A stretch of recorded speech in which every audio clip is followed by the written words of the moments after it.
Assalamualaikum warahmatullahi wabarakatuh. Bismillahi wa kafa wa salatu wa salamu ala sayyidina Muhammadin al-Mustafa wa ala alihi wa ashabihi ahli sidqi wal wafaq. Jamaah yang dimuliakan oleh Allah Subhanahu wa taala, lebih khusus guru kita bersama Ustaz Ahmad Fauzi, doakan beliau panjang umur, amin. Disehatkan badannya, diistiqomahkan di dalam Allah Subhanahu wa taala, amin ya rabbal alamin. Juga hadirin wal hadirat, kaum bapak, kaum ibu yang mohon maaf tidak bisa saya sebutkan namanya satu persatu, namun insyaallah kita semua yang hadir malam hari ini senantiasa dalam naungan Allah Subhanahu wa taala, amin ya rabbal. Bersyukur kepada Allah atas segala karunia dan nikmatan, sehingga alhamdulillah malam hari ini Allah masih memberikan kita kelancaran untuk melaksanakan ibadah puasa di hari yang ke-9. Hari yang ke-8. Tarawih yang ke-9. Ada yang tarawih yang ke-9. Ada yang puasa yang ke-9. Ada yang puasanya hari Sabtu. Ada yang puasanya baru 8, yang puasanya hari Ahad. Yang mana yang benar Ustaz? Dua-duanya yang benar. Yang Sabtu benar, yang Ahad juga benar. Yang salah mah yang langsung lebaran. Yang nggak boleh.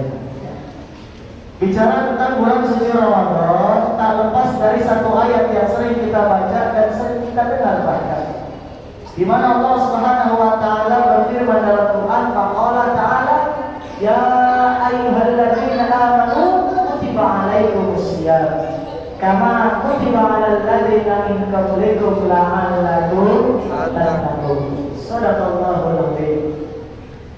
Ayat tersebut ada panggilan kasih sayang dari Allah, di mana Allah perintahkan kita untuk berpuasa. Panggilannya adalah ya ayyuhalladzina amanu, wahai orang-orang yang beriman. Allah tidak memanggil ya ayyuhal aslamu, wahai orang-orang Islam. Allah tidak memanggil ya ayyuhan nas, wahai umat manusia. Tapi yang Allah panggil, yang Allah perintahkan untuk berpuasa adalah orang-orang beriman.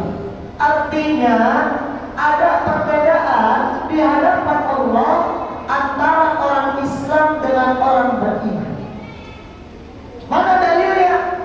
Dalilnya satu ketika Rasulullah SAW didatangi sekelompok Arab Badui. Ini Arab Badui datang ke Nabi, dia ngaku kalau dia orang beriman. Apa katanya orang Arab? Ya Rasulullah, qalatil a'rabu amanna. Katakan kepada Allah, katakan kepada Tuhanmu, kami telah beriman kepada Allah. Nabi belum menjawab pernyataan orang Badui tersebut, Pak. Langsung turun wahyu dari Allah. Apa balasan Allah? Qul lam tu'minu walakin qulu aslamna walamma yadkhulul imanu fi qulubikum. Kata Allah, qul, katakan hai Muhammad, katakan hai Rasul, katakan kepada orang tersebut yang mengaku telah beriman, lam tu'minu, mereka belum beriman. Walakin qulu aslamna, tapi mereka baru Islam. Walamma yadkhulul imanu fi qulubikum, belum masuk iman ke dalam dada mereka. Artinya ayat ini jelas saudara, Allah bedakan mana orang Islam dan orang beriman. Di hadapan Allah, orang beriman sudah pasti dia Islam, tapi orang Islam belum tentu dia beriman. Makanya kita yang masih puasa sampai hari ini, mudah-mudahan itu ciri keimanan dalam diri kita. Amin. Ya Allah ya Rabbal. Mana bukti selanjutnya? Bukti selanjutnya Pak, kalau ditanya Pak, banyak saudara-saudara kita yang mengaku Islam, benar? Ya, kalau ditanya kadang-kadang jawabnya apa Pak? Agama itu Islam. Sampai benar-benar Pak jawabnya, betul.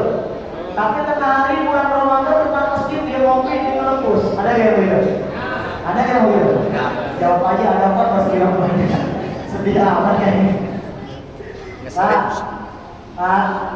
Yang menarik ketika Allah perintahkan kita puasa, kutiba alaikumusiyam,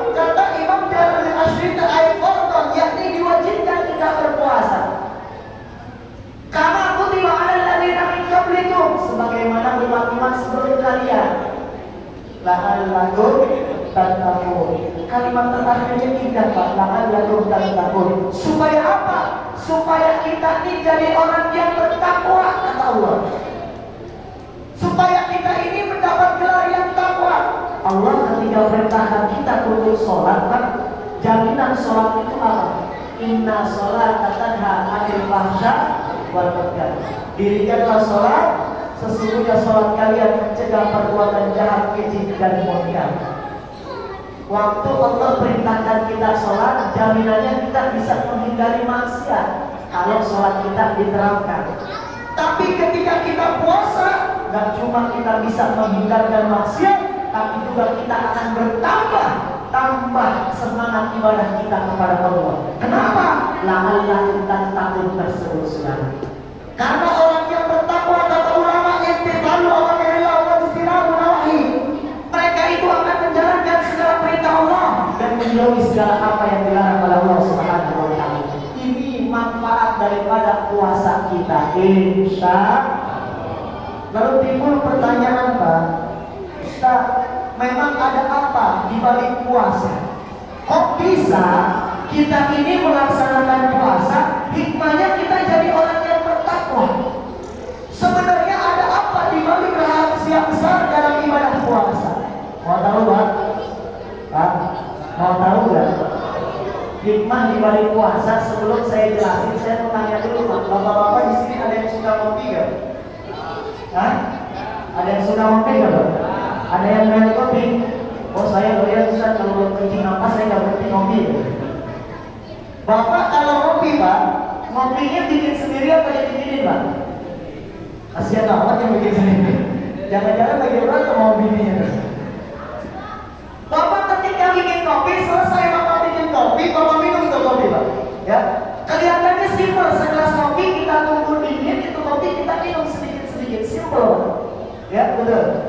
Bahkan kalau kita mau beli ke warung, harganya berapa sih, Pak? Paling 3.000 sampai 5.000, Pak.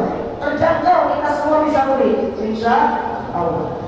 Tapi ternyata di balik segelas kopi yang simpel, yang sederhana, coba kita introspek, kita evaluasi, Pak. Kita lihat itu kopi. Ternyata sebelum kopi itu jadi segelas kopi, ada proses panjang pembuatan. Ada proses panjang dalam memproduksi kopi tersebut, sudah. Betul atau betul? Betul atau betul? Ya. Bapak ketika bikin kopi, Pak, kopi yang udah jadi segelas, ternyata sebelum jadi segelas kita kudu masak air biar matang. Betul, Pak? Betul. Dimasukin bubuk kopinya, Pak. Ternyata di balik bubuk kopi pun ada biji kopi sebelum digiling, Pak. Biji kopi pun ternyata ditanam yang membutuhkan waktu. Oh, ternyata kopi yang segitu simpelnya prosesnya panjang. Betul, betul. Betul, betul. Betul. Kalau kopi yang segelas aja prosesnya panjang, bagaimana dengan kita makhluk bernama manusia? Kata Syekh Utsman bin Hasan bin Ahmad Asy-Syarih Al-Bukhari dalam kitab Nurul Masjid, beliau ceritakan kita sebelum Allah Subhanahu wa taala menciptakan makhluk bernama manusia, Allah menciptakan dulu komposisi yang ada dalam diri kita.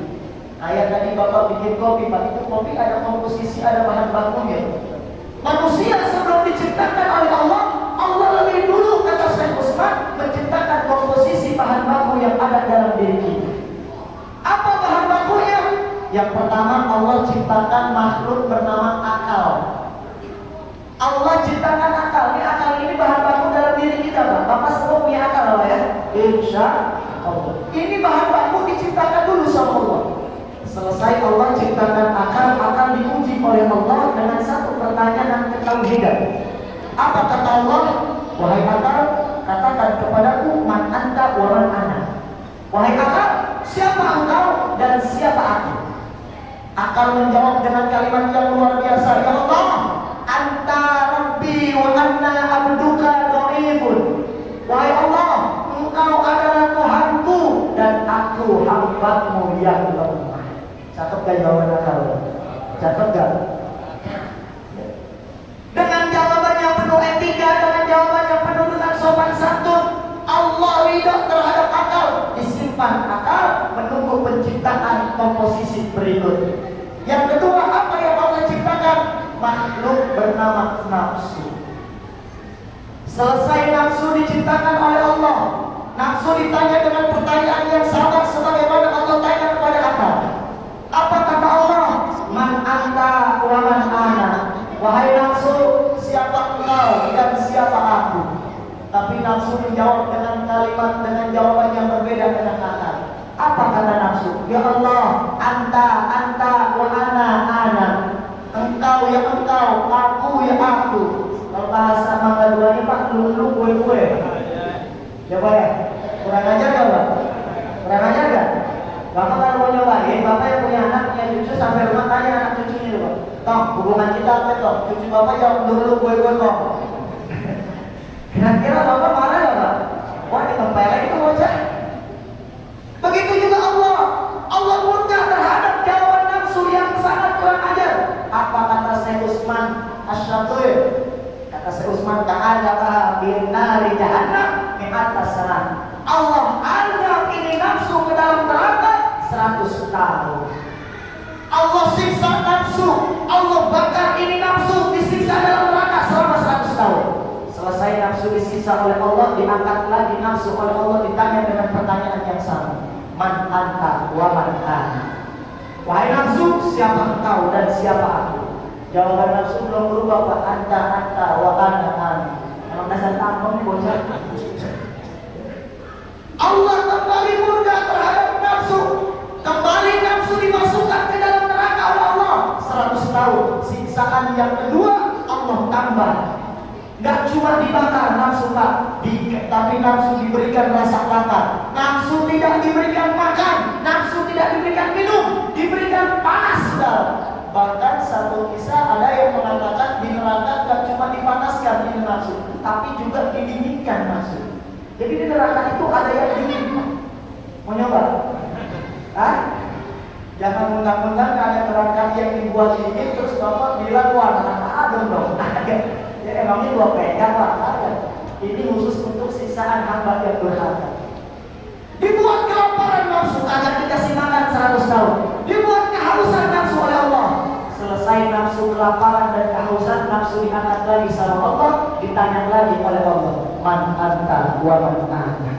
Dalam keadaan lapar dan haus, nafsu menjawab, ya Allah, anta rabbi wa ana abduka wa ibnu. Wahai Allah, Engkau memang benar-benar Tuhanku dan aku hambamu yang lemah. Setelah nafsu kelaparan, nafsu nyerah di hadapan Allah. Setelah nafsu kehausan, nafsu nyerah di hadapan Allah. Maka Allah gabungkan akal dengan nafsu. Ini isyarat dari Allah. Kenapa kita disuruh puasa? Ternyata puasa adalah jalan kita untuk mengendalikan hawa nafsu. Insya Allah diciptakan kita manusia makhluk yang komplit Pak. Allah berikan akal dan nafsu. Ada makhluk bernama malaikat diberikan akal, kagak diberikan nafsu oleh Allah. Makanya malaikat gak ada keinginan apapun, disuruh ibadah terus sama Allah. Ada yang dari mulai diciptakan sampai hari kiamat ini malaikat sujud terus. Ada yang ruku terus. Kenapa? Malaikat gak punya keinginan, cuma punya akal, tapi tidak punya nafsu. Makanya malaikat gak doyan makan Pak. Malaikat gak mau minum, malaikat gak mau kawin. Malaikat gak doyan duit. Bapak doyan gak? Jangan saya Ustaz, tuyul aja doyan. Betul? Ya. Kenapa malaikat gak doyan ke duniawian? Karena malaikat gak punya nafsu. Ada makhluk Allah diciptakan diberikan nafsu, gak diberikan akal. Namanya binatang. Ya. Kalau waktunya lapar mau makan, punya siapapun dia empat. Waktunya haus minum punya siapapun dia empat. Syahwatnya datang dimanapun kawin jadi. Ya, makanya Bapak jangan ngapa kalau depan pintu ada kucing daripada kawin. Ya, binatang Pak. Binatang wajar punya nafsu gak punya. Kita makhluk bernama manusia, Allah berikan akal dan nafsu. Maka ada aturan yang diberikan oleh Allah Subhanahu wa Ta'ala. Setiap kita bangun tidur sampai kita mau tidur, ini nafsu dan akal bergejolak dan perang. Ketika akal yang menang, iman yang ada di atas nafsu, maka derajat kita lebih mulia daripada malaikat. Insya Allah. Tapi ketika nafsu yang bergejolak, nafsu yang menguasai diri kita, Maka kata Allah, ulaika kal an'am bal hum adall. Kita sama derajatnya dengan binatang, bahkan lebih jinak daripada binatang. Na'udzubillahi min keserakahan kita di alam dunia. Ya, nafsu kepengen jadi kaya. Nah, itu nafsu juga terkontrol tuh, Pak. Ya, nafsu kepengen punya harta banyak, nafsu kepengen jabatan, nafsu kepengen 3 periode. Gimana? Nah, itu nafsu kan? Ya, itu hawa nafsu yang tidak terkontrol. Kenapa? Karena tidak ada hikmah kuasa dalam dirinya sudah. Maka ketika kita sudah tahu, oh ternyata inilah hikmah daripada puasa, kita kontrol, kita punya hawa nafsu, kita kendalikan, kita punya hawa nafsu sudah. Maka selesai Ramadan, seharusnya kita lebih taat kepada Allah daripada hari-hari sebelumnya. Insya nafsu gak bisa dihilangkan oleh diri kita, karena itu fitrah kita dari Allah Subhanahu wa Ta'ala. Cuma nafsu bisa kita kontrol, nafsu bisa kita ikat sudah. Makanya jangan kaget, Ustaz, kan setan-setan dibelenggu bulan Ramadan. Betul. Kenapa masih banyak kuntilanak Ramadan? Bapak tahu kuntilanak Ramadan nggak? Ya, di warteg-warteg nggak? Kalau hari biasa kuntilanak kelihatan wujudnya, nggak kelihatan kaki ya, Pak. Kalau Ramadan kuntilanaknya orang nggak kelihatan, kaki kita yang kelihatan di warteg doang, ya.